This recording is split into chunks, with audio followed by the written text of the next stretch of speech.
وفدك مدحوينها جمهورية فدرالك الصومالية مدن محمد عبد الله محمد فرماجو وحا قرانك ديارتها ugaas nuur ee caasimada galmudug ku soo dhaweeyay mas'uuliyiin uu kamid yahay ra'iisul wasaaraha xukuumadda federaalka Soomaaliya mudane Xasan Cali Khayre madaxweynaha dawlad goboleedka galmudug mudane Axmed Cabdi Kaariye Qorqor madaxweynaha dawlad goboleedyada Hirshabeelle iyo Koonfur Galbeed madaxweyne ku-xigeenka galmudug iyo gudoomiyaha baarlamaanka maamulka galmudug iyo mas'uuliyiin ka tirsan dawladda federaalka oo ay kamid yihiin wasiirro iyo xildhibaano sidoo kale waxa qayb ka ahaa soo dhaweynta boqolaal kamid ah shacabka magaalada madaxda gobolka Galgaduud ee Dhuusamareeb oo halkan u soo diyaar garoobay soo dhaweynta madaxweynaha jamhuuriyadda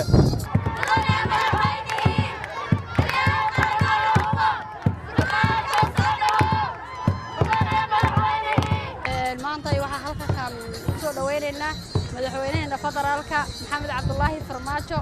aad iyo aad ayaan u soo dhaweynayna hadda ka hor waxa u maleynaa inta la dooranaa arkay laakiin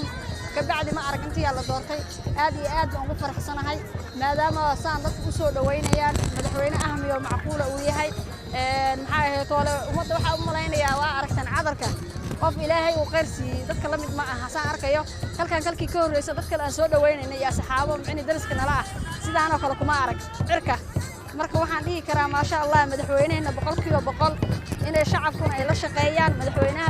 aan soo dhaweyn wanaagsan waa socdaal shaqo oo madaxweynaha jamhuuriyadda federaalku ku soo gaaray bartamaha dalka gaar ahaan magaalada Dhuusamareeb maalmaha soo socda ayuuna halkan ku gudoomin doona shirka iskaashiga madaxda dawladda federaalka iyo dawlad goboleedyada oo diiradda lagu saari doona arrimo ay kamid yihiin ammaanka doorashooyinka lagu soo foodda leh iyo sidoo kale ajadayaal kale oo hortimin u leh hanaqaadka nidaamka dawladnimo iyo hirgelinta